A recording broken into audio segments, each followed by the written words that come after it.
to the next technical session headed by Dr. Sister Sandy D. Kanha. Is an Shirley, Shirley, I'm going to lead the session. Will Yes, you ma'am. allow me? Yes, ma'am, you can. Okay, thank you. Thank you, ma'am.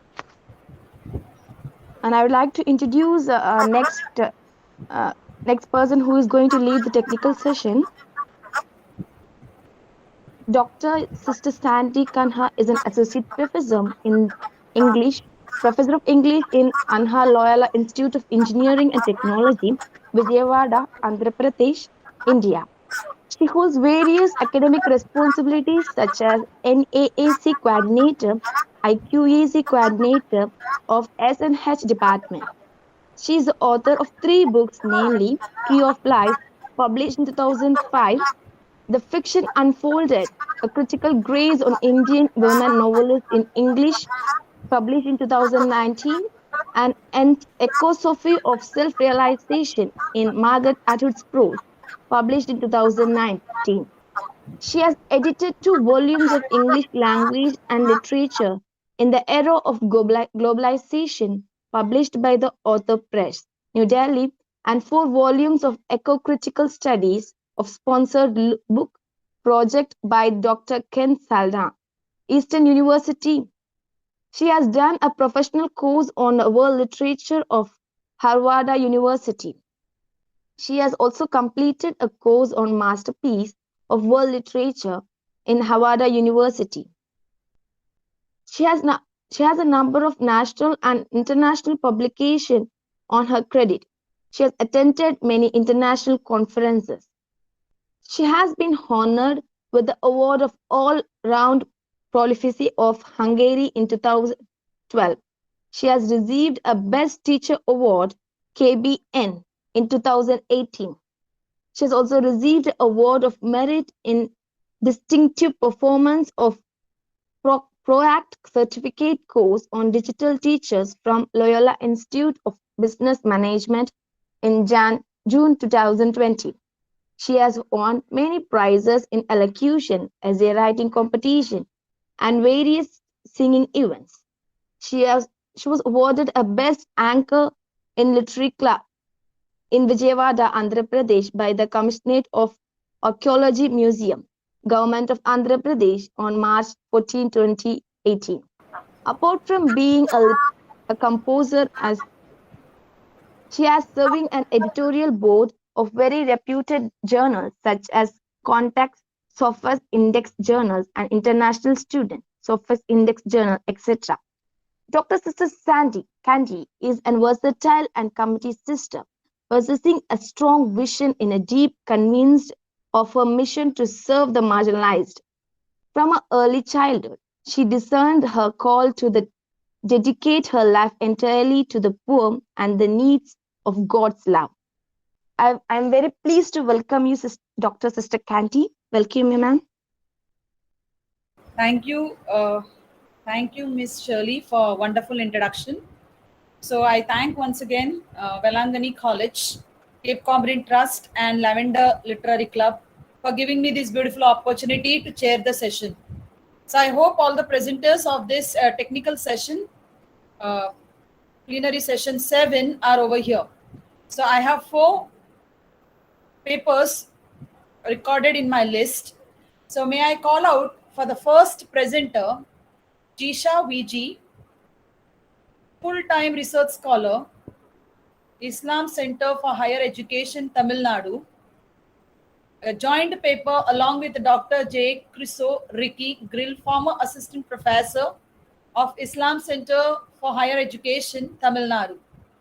So may I ask you to present your paper entitled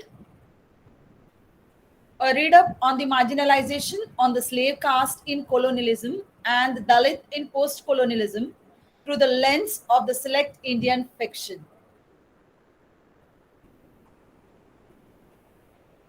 I hope the first presenter I called out is there over here. Jisha Yes, VG. ma'am. Yes, ma'am. I am here. Okay. Good afternoon. Yes, ma'am. Can you I am audible. once again introduce your paper and then tell about yourself and start presenting your paper. Okay, ma'am. Okay, one small interaction, one small this one reminder for all the participants. Please Okay. don't read out your paper. Be short. Try to explain what you have written and highlight upon the research, suggestion for further research, and conclude. So don't go on reading out the paper. Thank you. Oh, okay, ma'am. Good afternoon to all. I am Disha. The title, which is entitled as A Read Upon the Marginalization of the Slave Caste in Colonialism and the Dalits in Post-Colonialism through the lens of the select Indian fiction. The present study has two parts. One is the marginalization of the slave caste in colonialism, and the second one is marginalization of Dalits in post-colonialism. For analyzing the first part, I have selected Mrs. Frances Collins' novel, The Slayer's Lane, which is a remarkable one because this novel was written in a missionary's perspective. It was a colonizer's perspective, not in a colonized perspective. Mrs. Collins was a lady missionary who came to Kerala with her husband, Reverend Richard Collins, as part of a missionary work. At that time, slave trade was persisted in some parts of Kerala, where people from the lowest strata of caste were bought and sold like a cattle. They were treated very badly and they had no voice to raise against these cruelties. These slave castes were mainly used as agnostic laborers. The common slave castes were Pulayas, Parayas, Kuravas, Cherumas, etc. Collins set her novel in Kottayam, a district of Kerala. The main theme of the novel is the conflict between the Syrian Catholic and the Pulaya community. Among the slave caste, the Pulaya community was the most populated slave caste. The influence of Christian missionaries, especially the LMS missionaries, made a historical changes in the life of the slave caste. The main aim of the Christian missionaries was to evangelize the native people, and to attain for this goal, they started many social welfare programs such as establishing schools, hospitals, etc. At that time, the Syrian Catholics shared an equal status with the other high caste people because it is believed that when Saint Thomas came to Kerala, he converted many Brahmins into Christianity. They were socially, economically, and politically an established group who treated the native Christians very badly. In this novel, the anti-hero Koshi Kurian, who is a Syrian Catholic, owned several slaves, and that slaves believed in Protestant Christianity. Kurian's words about the slaves were the then opinion of the upper caste. He says, a Christian indeed, and what has Christianity to do with such a wretched outcast as they? I wonder. Their position is that of beasts to labor and to eat. The extent of their knowledge cannot go beyond the paddy fields. The slave castes were not permitted to worship in the common churches. They built their own churches. They were not licensed to build houses with tiled roofs. Instead, they could build their huts with mud, bamboo reeds, dry grass, sticks, etc. All these types of discrimination can be seen in this novel. Missionaries' teachings on Christian gospels attracted many outcast people into Christianity. Though they faced alienation, the influence of Christian missionaries gave them solace. As far as the slave castes were concerned, the significance of this era was they obeyed their masters instead of resist them. For analyzing the second part, I have selected two novels such as Arundhati Roy's The God of Small Things and Anita Nayar's The Better Man. The post-colonial era witnessed the downtrodden community's tremendous shift from slave caste to Harijans. By the effort of missionaries, they got better education, which led them to white-collar jobs, and drastically the graph of their social status raised. Post-colonial era has undergone many reform movements, and one of the reform movements was communism. The emergence of communism gave a new perspective for the people, particularly the lower caste communities, because communism stood for the upliftment of the weaker sections of the society. Communist ideologies were so powerful that elevated the self-confidence of the low caste people. As a result of this, they tried to resist the cruelties of high caste. Roy says the real secret was that communism crept into Kerala insidiously. as a reformist movement that never overtly questioned the traditional values of a caste-ridden, extremely traditional community. The Marxists worked from within the communal divides, never challenging them, never appeasing them, no to. Here, the protagonist Velita, who belongs to the Paraya community, accepts communist movement. He thought if he joins in communism, he can resist the atrocities of the upper caste. But that communist movement also failed to support him.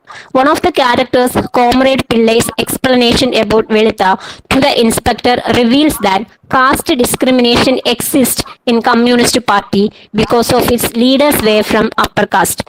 Comrade Pillai told inspector that he was acquainted with Velita but omitted to mention that Velita was a member of the Communist Party. As far as he was concerned, Velita did not have the patronage or the protection of the Communist Party, that he was his own. Finally, Velita was brutally murdered at the police station where nobody helped him, even the communist movement, which came forth with the progressive ideas. Correspondingly, Anita Nayar's character Kamban is more dynamic, who could resist the racial discrimination very intelligently. Compared to the other two writers, Nayar does not reveal the caste of Kamban. Instead, she uses the collective term Harijan. Marginalization or alienation is a reality that can be seen in society. A society consists of people from all walks of life, but Dalits are forced to live in remote places. Nair says, in Kaikurishi there were no Christians, there were Hindus, there were Muslims, and in the fringes of the strictly segregated society were the Harijans. As far as the Kaikurishi village is concerned, the character Philippus is an outsider because he is a Christian who comes to the village as a postmaster, but he is so arrogant and rude to Kamban, who is humiliated by Philippus occasionally. Finally, Kamban decides to use his secret weapon, that is Odividya, which is a kind of black magic, to resist Philippus. This black magic was used by the downtrodden people as a tool for resistance. The speciality of this black magic is the performer can transform into an animal. Kamban chooses the animal form of a cat that usually comes to the room of Philippus to attack him. Consequently, Philippus escapes from the village. If Kamban did not know about this black magic, he would suffer the cruelties of Philippus. So the present study concludes that the downtrodden communities are still in the clutches of marginalization. As far as the slave castes were concerned, they had no options other than to obey their masters. Colonialism educated them, but that was not much efficient to make them raise their voice against their cruel landlords. Post-colonialism witnessed many reformist movements that could enhance their strength and self-confidence. At its maximum, they could resist that discrimination, but still the journey of marginalization goes on. The present incidents which are happening across the country point that caste discrimination and marginalization will continue as long as the caste system exists. Thank you. Ma'am? Yes, Jisha. That was a wonderful paper presentation by you. You have highlighted upon the theme. You have brought out very solidly about the colonialism and Dalit in post-colonialism through the lens, and you have focused on the situation in Kerala, especially the Christians and Protestants and all those what you mentioned in your paper. The paper has a lot of depth. As you are a research scholar and then again exploring more and more of it, I think you can also consider migrant workers. Okay. Migrant workers is very important theme today. If you have in Andhra, we had a very big issue of migrant workers, and then a lot of conferences also were organized. So their issue also can be focused because that is a need of the hour. So other aspects are wonderfully brought out, and then I wish you all the best for your further research. So Thank you, ma'am. Thank you. Great Thank you, presentation. ma'am. Thank you, Jisha. So now I call upon the second paper presenter, Amla S. Fanny, PhD scholar, Translation Studies, CALTS, School of Humanities, University of Hyderabad. So again, it's a joint paper by Anim Naresh from School of Humanities from Central University of Hyderabad. So may I ask you to present your paper. Yes, ma'am. I will be presenting the paper. I will share my screen. Amla, Fanny, please read out the title of your paper. Yes, So my ma'am. screen is not that clear. I'm not able to see the title over here. Please read the title of your paper. Okay, you're presenting it. Reading Sarah Joseph's Buddhini. Yeah, Budini as a concept. Yes, Yes. ma'am. Okay, so I'll proceed with my presentation. So just an introduction about the writer. Sarah Joseph is a Malayali writer who mostly works on feminist writings. Ma'am, there is a disturbance in the audio. No problem. I can hear you and I can see the screen. You continue. Okay, ma'am. Okay, so she's very vocal about ecological issues, and mostly she combines these two feminist issues and ecological issues, and gives an opportunity for us to make two feminist readings into her text. So again, coming to Budini in general, Budini actually revolves around the life of the Santal community and the village in Karbona, which gets displaced in the face of developmental projects in post-independent India. Uh, Budini also deals with a plethora of issues about land struggle in post-independent India, issue of displacement related to developmental projects, and the elitist nature of the freedom movement in post-independent India. So the main point is the story of Budini Mellan becomes a writer's attempt to recapture erased identities that cut across boundaries. And by narrating these stories about the Santhal people, she brings back the attention which has been lost back to them who are still very much facing these issues even in present time. Budini can be read as a work of translation of Santhal culture and history into the Malayalam novel. The appropriated history that excluded the marginalized is challenged and rewritten through this translation. So the objectives of my research are to elaborate how the narrative of Budini establishes itself within the postcolonial discourse by reading it as translation, carrying the authenticating markers of the postcolonial text like linguistic hybridity, cultural hybridity, and the translocational narrative, by employing a magic bilingualism, remaining within the melting pot of their regional sites. And secondly, to reimagine the idea that a text enters postcolonial discourse only through the medium of English and understand postcolonial translation studies, stepping away from the language of colonial dominance, which is English. Again, reading Budini as a translation. So the reason why I decided to read Budini as a translation here is that, quoting Maria Zinotchko, she says that the translation studies and postcolonial writings are two analogous fields which can be read parallelly, and the distinctions between the two can be collapsed and merged together.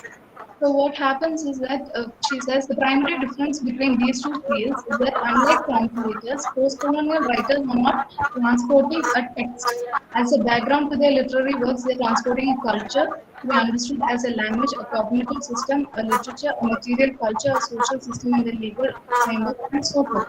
So she says that the post-colonial writer is also a translator, but what they do is translate the culture.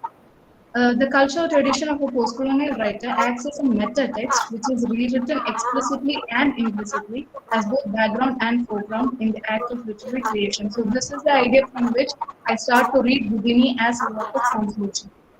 So, regarding the translation history in India, translation was used during the colonial period to actually appropriate our histories for the European culture. But what happens here in this novel is that Sarah Joseph's act of translating Santal culture history for the Malayali reader through Budini conversely makes the attempt at translation a fight against historical erasure of marginalized communities as opposed to what happened during the colonial period. This novel engages simultaneously with issues of poverty, landlessness, gender, caste discriminations, and post-historical erasure.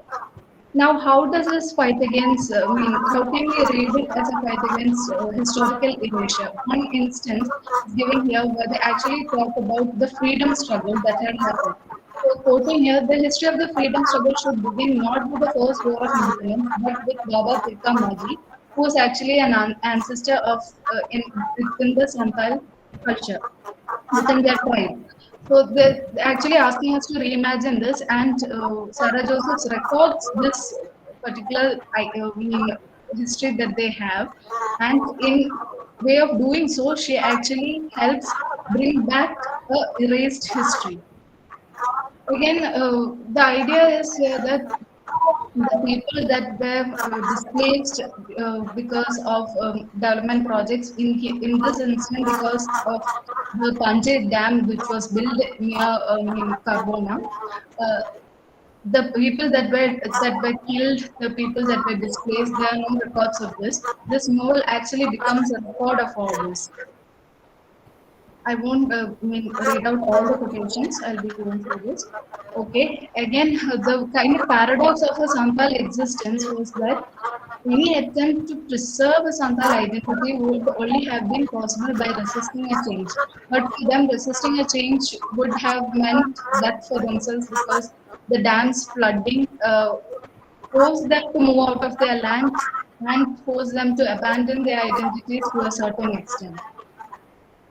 And also here in the novel, we find the idea of India as a welfare state is criticized. The idea of a government for the people is also challenged here. Yeah, and importantly, how do we see this as a post-colonial experience? The experience of being severed from their lands and beliefs is a post-colonial one. The government or the government who is responsible for their fate is only a name without a body for the villagers. It is only a name under whose aegis development projects are carried out. The villagers themselves ascribe the imaginative form to this name. It is emulated in their song of losses.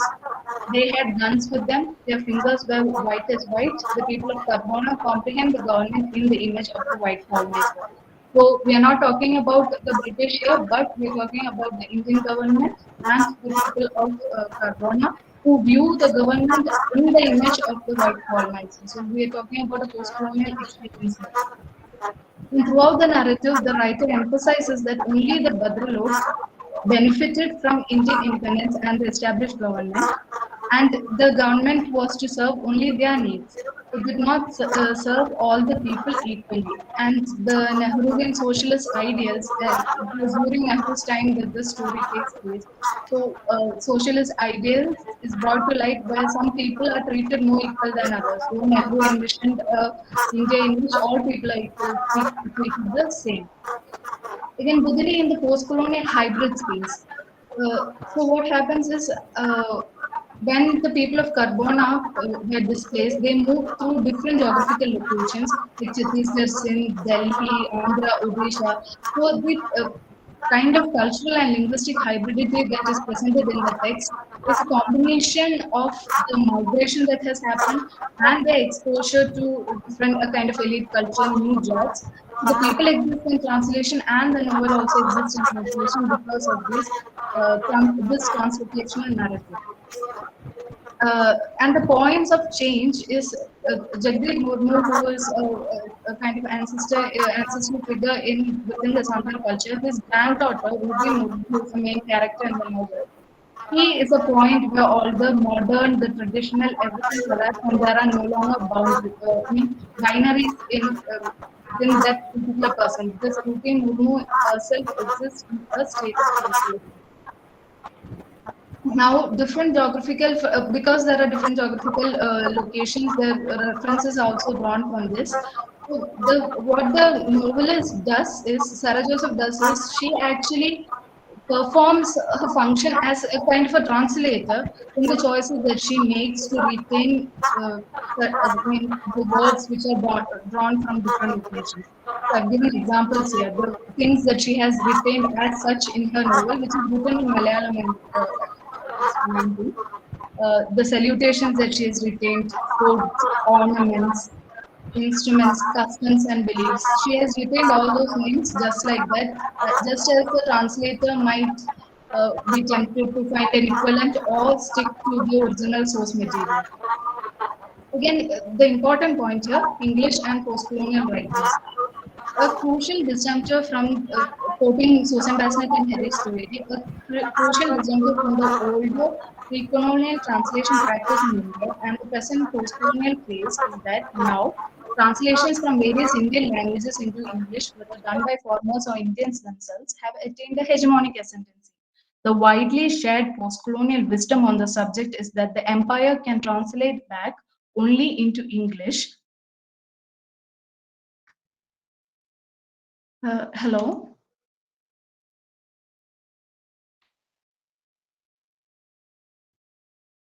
Yeah, I can hear you. Carry on. Okay, ma'am. Okay, only into English or into the lower varieties of English.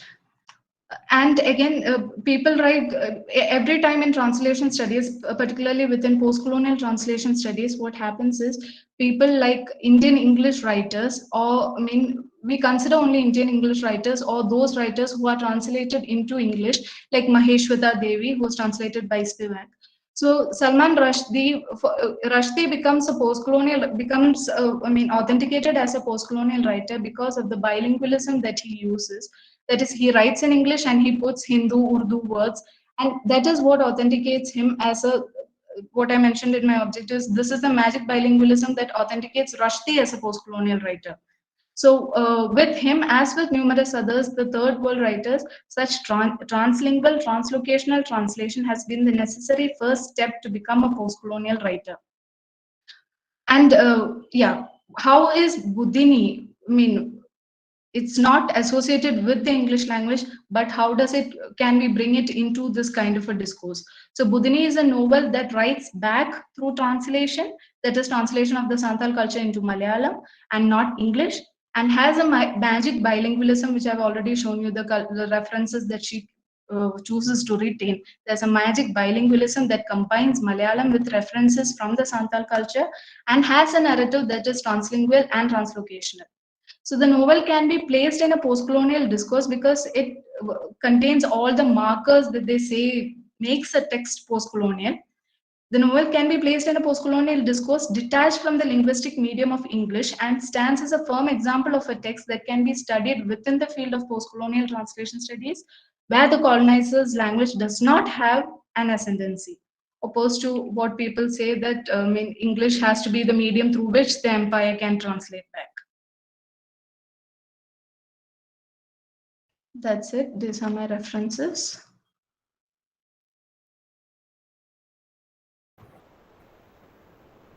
Thank you, Amla Fanny. That was a wonderful joint paper. A good joint paper. I think you have done a lot of works. It is not easy to work on translation. So you have worked on translation from the post-colonial aspect. So it's not that easy, and that too from Central University. You have a scholar, a research scholar, a research guide guiding you. So I think it is a very, very difficult task, and you have wonderfully explored linguistic hybridity, cultural hybridity, and then also magic bilingualism. So I could see very strongly brought out in the text, in the work which you have chosen. And then you have also touched upon Santal culture, and then it's not that easy to work upon it. And you have also given the translated aspects of certain words, because translation is usually a very, very difficult thing to study, because what is originally translated may be difficult, originally written will be difficult from that of translation. So I have a small question, one question for you. Did you use any translated text, the theory of translation? Amla? Translation theory. Yeah, there are certain parameters, right? What is the problem of translation? How the translation is carried out? There is a theory of translation. Not within the translation itself, because my primary aim was to view it as a post-colonial translation, a text of post-colonial translation. So the issues of within the translation itself is not included in the paper, but it's a very good topic for a future paper. Okay, wonderful. So I had a just doubt. I just wanted to clarify. So wonderful. You can go ahead with your research, and you can explore still more areas. And then you can also see comparative aspect. Even comparative aspect you can see in some of the writers. Since it is not my area of research, but many of my companions have actually done on translation studies. So with the idea what I have, I just gave you a suggestions. but very good. It is in-depth study. So thank you. Thank you so much for your presentation. Okay, ma'am. Thank you. Okay.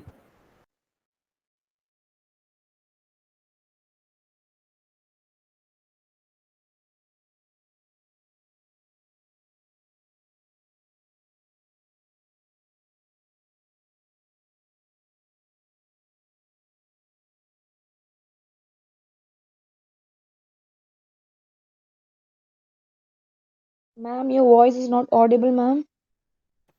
Okay. May I invite the next presenter, Zara Ahmad from Patna Women's College, Bihar, to present your paper on post-colonialism in Amitav Ghosh Shadow Lines. Is that the next presenter, Zahara Ahmad? Yes. Yes, ma'am. Yes, yes.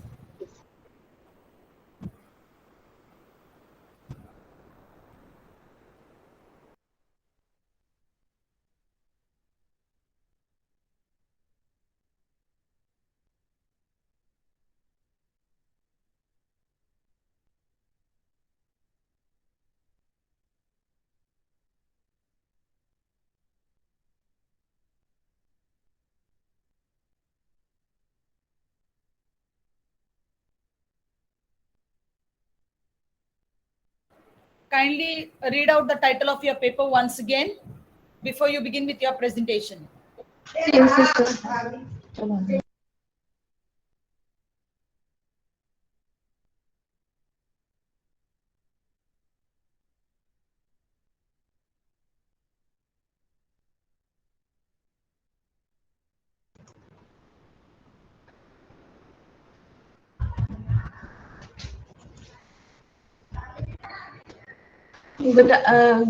Good afternoon to one and all present here. The topic of my paper is Post-Colonialism in Funny Boy and the Shadow Line. I'm Zahra Ahmad from Patna Women's College. I'm pursuing MA English. Post-colonialism deals with the effect of colonialism and imperialism during and after its historic end. Post-colonialism theory is the social, economic, political, cultural, and historical impact of Eurocentric hegemony on the colonized nations in different parts of the world between 18th and 20th century. I'll be analyzing two novels, Shyam Silverdurai's Funny Boy and Amitav Ghosh, The Shadow Line. This paper will analyze the themes in the novel, already mentioned, to depict the post-colonial element.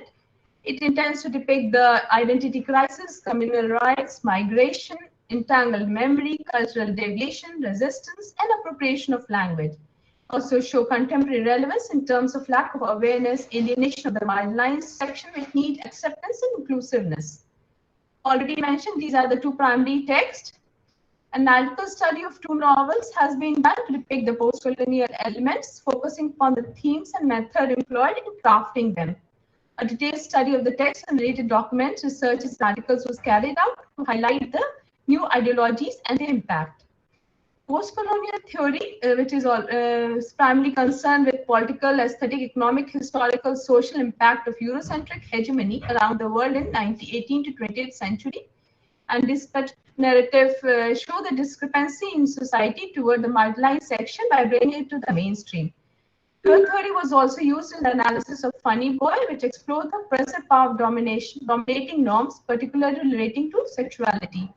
Both the theories challenge to disrupt binaries in hope that it will destroy differences as well as inequalities.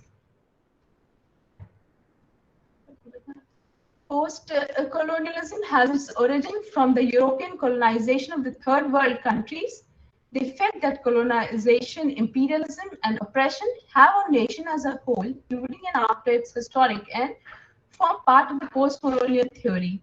Edward Said, Franz Fanon, Homi Bhabha, and Gayatri Spivak are the pioneers of post-colonialism.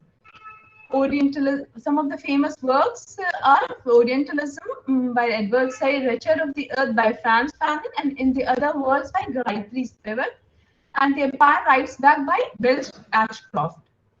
As Ashcroft et al. In Post-Colonial Studies key concept said, the relationship between the Occident and Orient is a relationship of power, of domination, of varying degree of complex hegemony, Consequently, Orientalist discourse for Said is more valuable as a sign of power exerted by the West over the Orient than a true discourse about the Orient.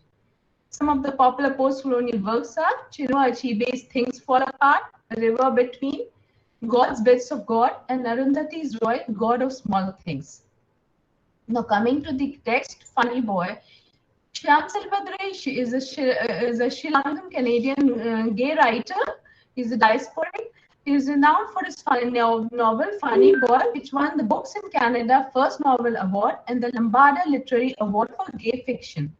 Some of his works are Funny Boy, Cinnamon Garden, Swimming in the Monsoon Sea, and Hungry Ghost.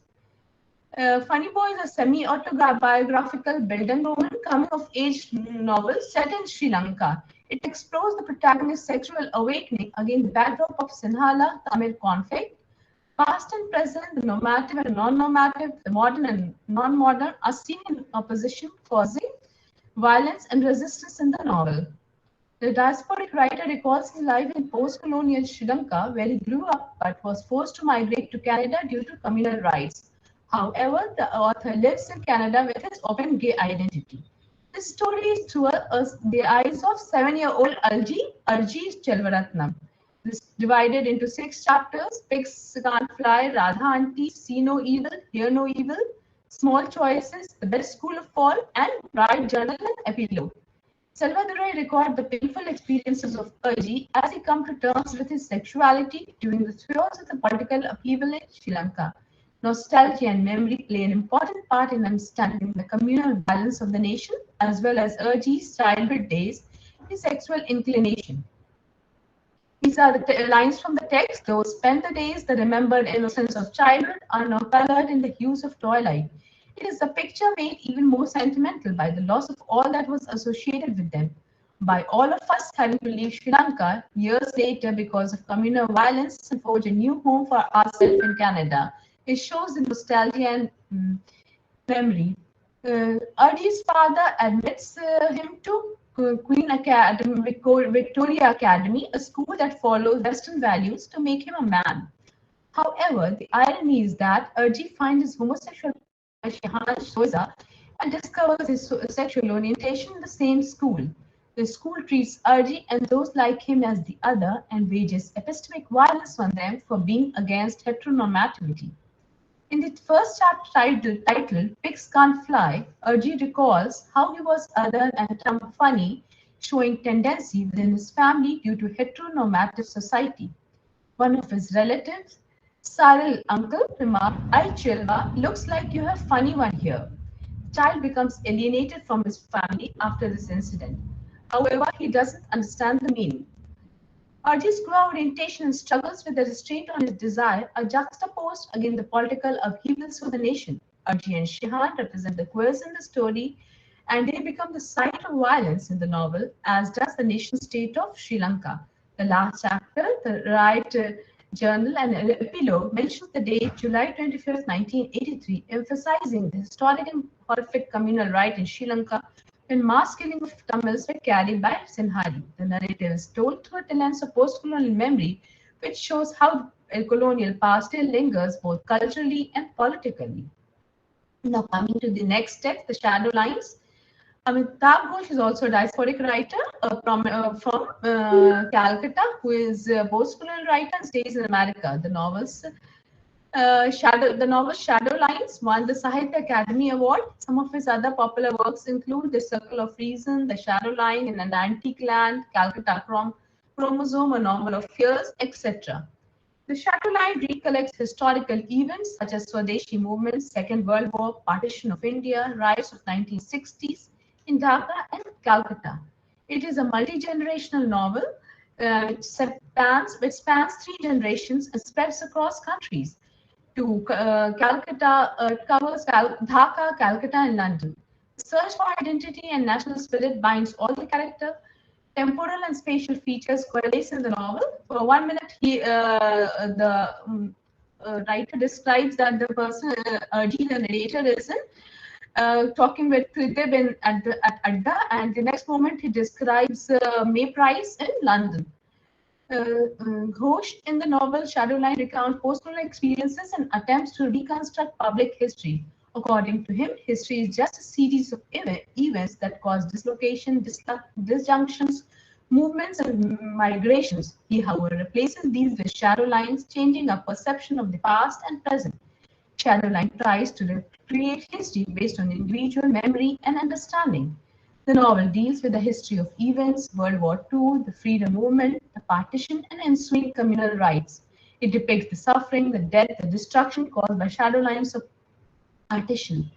Past and present unite here to show the chaos of the past and its present context. The story is divided into two parts, the going away and coming home. The storyline juxtaposes the lives of two families, an Indian family of the narrator and an English family, the Prices, written in the backdrop of civil strife in the post-partition East Pakistan and riot-hit Calcutta. The narrator, through imagination, creates his memory. The lines from the text, Pradip had given me worlds to travel in, and he had given me eyes to see them with. There is disappointment, search for identity, fail, love, etc., which shows suffering in the novel, making it a post-colonial text. Moreover, the theme of geographical boundaries and division, considered to be the cause of suffering by the author, is another post-colonial text. Thamma, one of the main characters, faces forced displacement from her hometown Dhaka and had experienced British imperialism. She faces an identity crisis. The narrator also shows hybridity as he is an Indian and studies in Western school. The romantic relation between Tridip, May, and the narrator's emotion for Ida are also examples of hybridity. Ghosh views are similar to Said's description of imperialism in Culture and Imperialism, an act of geographical violence through which virtually every space in the world is explored, charted, and finally brought under control. The riots in Calcutta and Dhaka are examples of the aftermath of the partition of India. The story is portrayed through the vivid imagination, understanding, and intellectuality of a growing boy, the narrator. Different alternative perspectives are interweaved through memory and imagination. Time and space have been harmoniously weaved together. Suffering and misery, seclusion, rootlessness resulting from culture and communities being torn apart. Unforgettable memories depicted in the novel make it a post-colonial writing. Coming to the conclusion, since post-colonialism brings under its purview all the effect of colonialization during and after its historical and Europeans colonization all over the world, putting them at extreme level of oppression and suppression, you can see that in Salvador's Funny Boy, it depicts ethnic riot, violence, forced displacement, etc. in the aftermath of the independence of Ceylon. Similarly, in Ghosh, the shadow lines is also overshadowed by violence, war, disturbances, death, and migration after British India's independence and partition. Problems of identity crisis, suppression, resistance, gender, and exploitation are depicted. Hybridity, which is homogenizing identity and culture, is depicted using the most fundamental entities such as language, place, time, identity, which are highlighted in the novel. Appropriation of language is also seen, since the writer used the colonizer's language, English, to represent the views of the colonized other. And it is a voiced alternative. It voices alternative perspective. These are the references. That's it. Thank you. Thank you, Zara Ahmad, for your wonderful paper on post-colonialism in Sham Salvadori's Funny Boy and Amita Ghosh Shadow Lines. So by looking at your presentation, listening to your presentation and looking at your slides, I could understand that you have carried out a very extensive work on this particular aspect, because it is not that easy to explore, just unlike the previous presenter. So theory of post-colonialism you have highlighted in the light of culture and in the light of political hegemony and identity, and you have also very wonderfully talked about the post-colonial discourse, and you have focused on suppression, oppression, violence in the characters. So very wonderfully you have brought out the theme, and I wish you all the best to carry out your further research. And you have also given a lot of references in the light of the works you have carried out. So as you carry out this research, I think there are also various novels of Amita Ghosh and also the other writers which you can plunge into or you can touch upon in the light of these post-colonial aspects. So thank you. This is my humble suggestion. So you can also present it in other writers also. Thank you, sister. Okay, welcome. So the next presenter is A. Ashmi, research scholar, Department of English, Bharati Women's College. So I hope A. Ashmi is there. Yeah. The Yeah. title of the paper is Motherhood, Paradigm and Self-Discovery, an Analytical Study on the Joys of Motherhood by Buchi M. Chita. Yeah. Yeah. Good afternoon, ma'am. Good Uh, afternoon. yeah. Am I audible? Yeah. Yes, yes. Yeah. So I'm Ashmi, a research scholar from Bharati Women's College, Chennai. Uh, so I'm going to talk on the novel Joys of Motherhood by Buchi Emicheta. I have taken only one theme called motherhood and self-discovery. So let me go into the topic. We all know that the beginning of African and Nigerian women writing began with Flora Nwapa, and then with the second generation Nigerian Igbo novelist Buchi Emicheta. The author's life was an admirable one, like her strong woman characters as she depicted in her novel. Because African women, they should not be unproductive or childless, because being childless identifies herself to be a man and not as a woman. So, therefore, she spoke more about women and created a new world for them. But still, she don't like her to call or identify herself to be a feminist.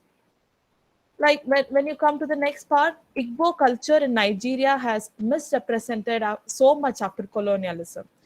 Before colonialism, women played a bigger part in the Igbo society. But after colonialism, they were misrepresented. We also find in the novel Joys of Motherhood, there is an effect of colonialism on the lives of African women, because they were expected to be a good wives and enjoy motherhood. Women, especially married women, are meant to do housework, farming, and also bear many children. They had very little or maybe no education as well. As projected in the novel, men were very dominant, and they had right to punish their wives at any circumstances. Apart from being mother and wife, they also made a huge contribution in the production and distribution of good. Like there are so many novels, African novels, we may find that women were good at trading. Even in Flora and Wapa's Efru, you can find the protagonist is good at trading. So the protagonist in Joys of Motherhood, No Ego, suffered a lot because she had so much trust and belief on the tradition, the culture, the society, and even the family and children.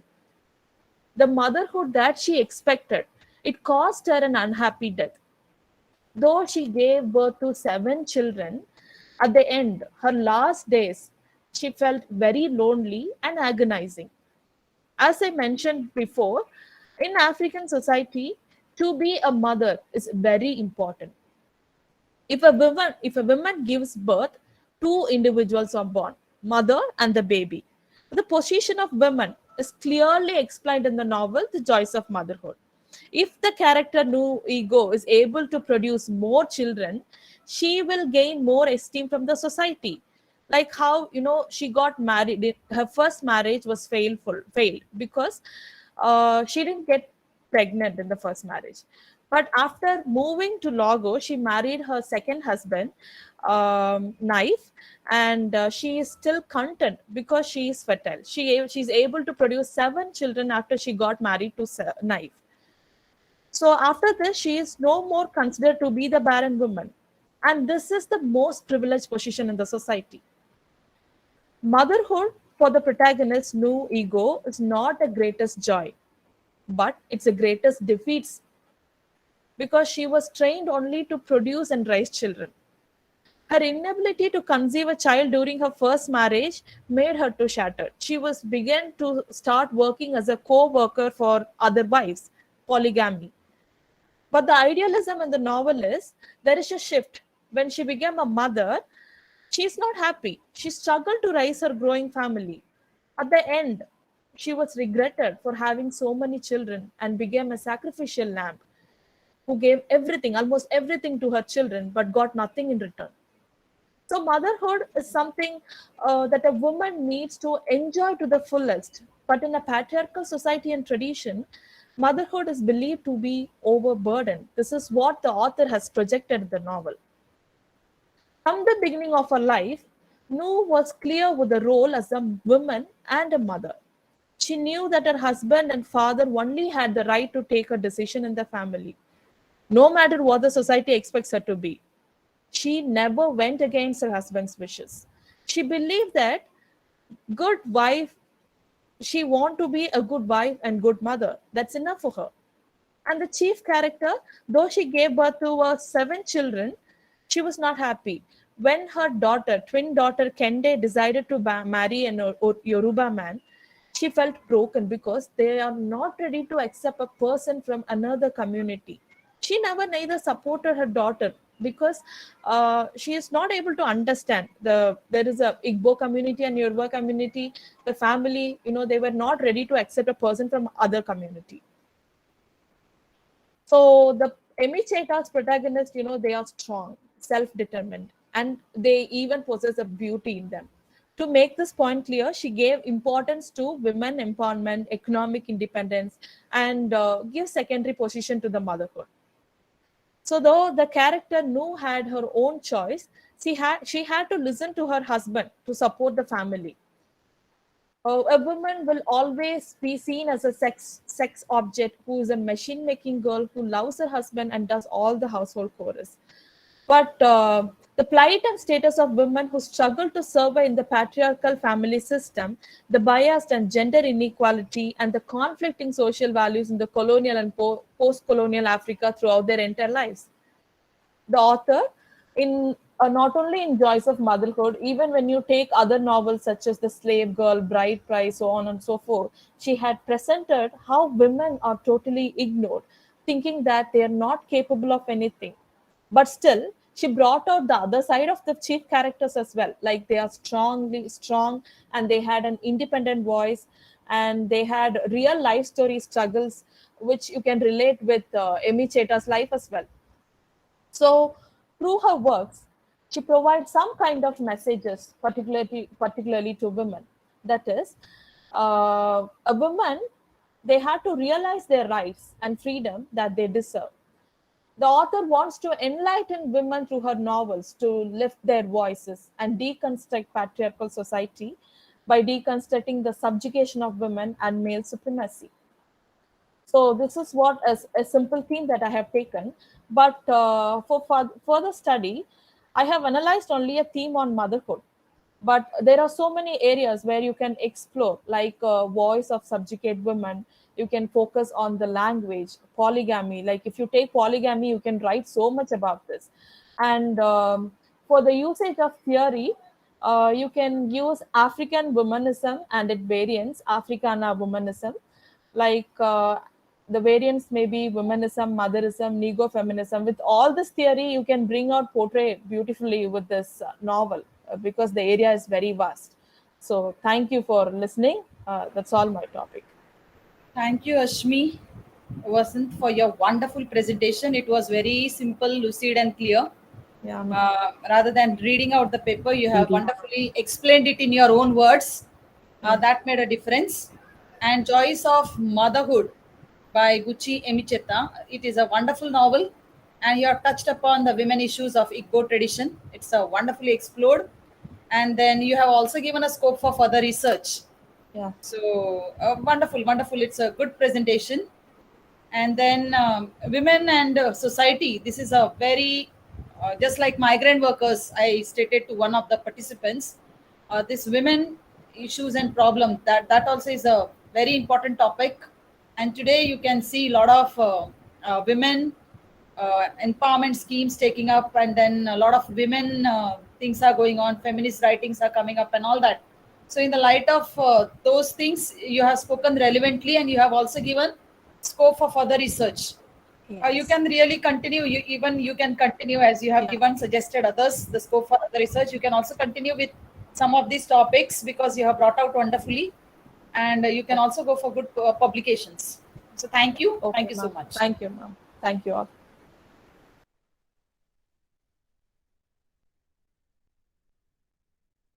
That's all about Ma'am, you're all not the presenters I have completed. Anybody? Now the floor is open for the participants. I invite the participants over here on this forum, on this online forum. If you have any queries with regard to any of the presenters, you are most welcome to voice out your queries. You can clarify, or if you want to make any comments, both positive comments, anything you would like to ask these presenters, you are welcome.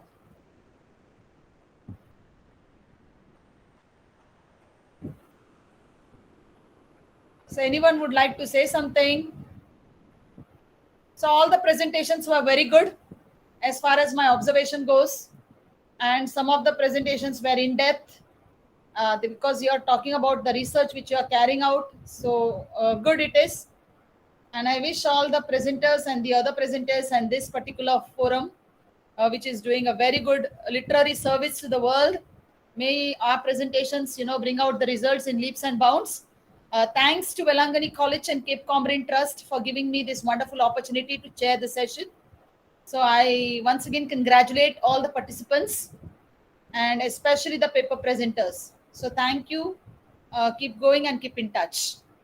And special thanks to Dr. Regin Selvis for giving me this wonderful opportunity. Thank you. Thank you so much.